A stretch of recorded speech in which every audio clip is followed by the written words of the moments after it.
एक सर हमें डर है और कई लोगों को जान से मारने की धमकी भी मिली है, इसलिए सर हम अब कॉलेज नहीं जा सकते। हमारी इंटर्नशिप और हमारे प्रैक्टिकल एग्ज़ाम जिनमें हमें फ़ेल करने की धमकी दी गई है वो यूनिवर्सिटी के अंडर ही कंडक्ट करे जाएँ।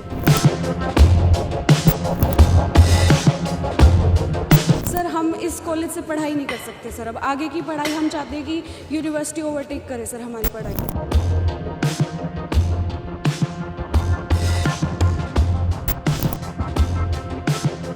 हमारे साथ कॉलेज में अभद्र व्यवहार करा गया था जिसके खिलाफ हमने शिकायत करी थी।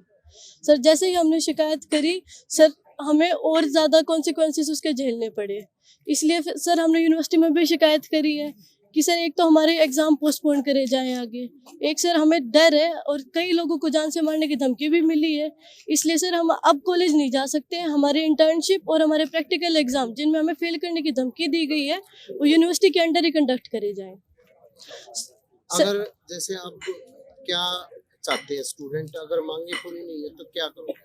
सर हमारे पास और कोई दूसरा चारा नहीं है, न्याय पाने का सिर्फ इकलौता साधन यही है। सर हम यही बैठे रहेंगे जब तक हमें न्याय नहीं मिलता। बताएं क्या कहना चाहते हैं? सर अब जब तक हमें न्याय नहीं मिलेगा हम यहीं बैठे रहेंगे।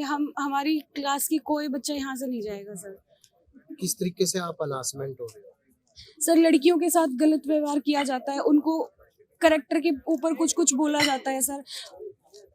गले में घेटी में गूठा दे के मार दूंगा सर, ये सब बोला जाता है। जान से मारने की धमकी दी जाती है सर। तो ऐसे में अब आप क्या करोगे, आगे क्या स्टेप रहेगा स्टूडेंट? सर हम इस कॉलेज से पढ़ाई नहीं कर सकते सर। अब आगे की पढ़ाई हम चाहते हैं कि यूनिवर्सिटी ओवरटेक करे सर हमारी पढ़ाई। सरकार के जो मुख्यमंत्री या किससे मांग क्या करते हो? सर हम हर पॉलिटिशियन के पास गए, उन्होंने हम सबने यही बोला है कि 2 दिन का टाइम दे दो, 2 दिन का टाइम दे दो सर, पर अभी तक हमारी कुछ भी कार्रवाई नहीं हुई है सर इस चीज़ में। किन किन लोगों से मिले हो? सर जेपी दलाल, सीएम खट्टर से भी मिले हैं सर, और सर दुष्यंत चौटाला से भी मिले हैं सर। हर जगह गए हैं सर, हर जगह। आप बताइए जी, सरकार ये कह रही बेटी बचाओ, अनन्या तो बताएं सरकार कह रही है बेटियों के प्रति इतना गंभीर है, काफी काम कर रही है, तो क्या कहना चाहेंगे? आप स्टूडेंट हैं। सर अभी तक तो हमारे साथ कुछ अच्छा हुआ नहीं है, हमारी सुनवाई नहीं हुई है। हम यहाँ बैठे हैं, हम परेशान हैं, बट हमारी सुनवाई नहीं की जा रही है। तो सर हम बहुत परेशान हैं यहाँ पे। हम तब तक बैठे रहेंगे जब तक हमारी सुनवाई नहीं होती है। मांग क्या करते हैं? सर हम मांग करते हैं कि हमारी बात सुनी जाए। हमें यहाँ से हमें अपनी कॉलेज से पेपर नहीं देना है, हमें यूनिवर्सिटी अंडरटेक करे, और जब तक नहीं होगा ऐसा तब तक हम यही प्रोटेस्ट करते रहेंगे। आपका नाम? अनन्या। आप क्या कहना चाहेंगे? पूरा मामला क्या था? सर मेरा नाम आकृति है। ये मेरा नाम आकृति है और ये जो सारी सिचुएशन है ये पिछले 5 सालों से चलती आ रही है। पहले हमने कभी भी हिम्मत नहीं करी कि आवाज़ उठाएं, क्योंकि हमें डराया जाता था तुम्हारी अटेंडेंस शॉर्ट कर देंगे, और एग्जाम्पल सेट किए जाते थे। जैसे कि हमारा एक जूनियर है दीपक यादव, उसको फेल कर दिया गया। वो सारे थ्योरी में पास था, बस उसको प्रैक्टिकल में फेल कर दिया। तो हम सब डरते रहे। अब सिचुएशन इतनी ज़्यादा बढ़ गई थी, हम 4th ईयर में आए और उसके बाद हमें पता चला कि हमारी फीस बढ़ा दी गई है अचानक से, और टॉर्चर का लेवल और ज़्यादा बढ़ गया था। एट लास्ट हमारे पास कोई भी ऑप्शन नहीं था और हमने FIR कर दी। किस तरह की हरासमेंट की गई थी? FIR क्यों की गई? सर गाली गलौज करते हैं, बोलते हैं तुम्हारा गला दबा देंगे और तुम्हें मार देंगे और तुम कुछ नहीं कर पाओगे।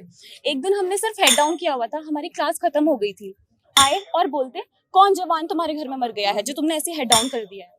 ये किसी को भी टॉलरेट नहीं होगा, और हम तो डॉक्टर्स हैं, हम कैसे टॉलरेट करते हैं। अब सिचुएशन इतनी ज़्यादा बिगड़ गई है, तभी हमने ये स्टेप उठाया। तो आप जैसे CM से और किससे क्या मांग करते हैं? हमने सबसे यही बोला है कि हमारी अटेंडेंस पूरी कर दी जाए। अभी हमारी अटेंडेंस में मैनिपुलेशन चल रही है, हमारे रजिस्टर्स छुपा दिए गए हैं और एक वाइट पेपर में रोज अटेंडेंस होती है। हमारे जो लास्ट के पेपर्स थे वो भी पेंसिल से चेक हुए। कोई किसी से क्वेश्चन इस कॉलेज में कर ही नहीं सकता, और यही सब चीज़ों से चलती आ रही है। मांगे पूरी नहीं होती, इस कड़कती सर्दी में क्या करोगे? बताओ। हम यहीं बैठे रहेंगे और कुछ सोल्यूशन ही नहीं है हमारे पास। क्या क्या मांगे? हमारी ये मांग है कि हमारी पेपर्स जो हमें यूनिवर्सिटी ले, और हमें इंटर्नशिप भी यूनिवर्सिटी करवाए। हम उस टॉक्सिक माहौल में नहीं पढ़ सकते कॉलेज में, बिल्कुल भी नहीं। रात को कोई अधिकारी वगैरह आए थे, उससे क्या बातचीत हुई? उनसे हमारी बातचीत ये हुई कि हम यहीं, वो हमें बोल रहे थे कि यहाँ से चले जाओ तुम, पर हम यहाँ से बिल्कुल नहीं उठेंगे। तो पुलिस वगैरह का भी कोई दबाव पड़ा? हाँ, हमें कह रहे हैं कि उठ जाओ, हम तुम्हें लेकर चले जाएंगे, ऐसे ऐसे बोल रहे हैं हमें बस।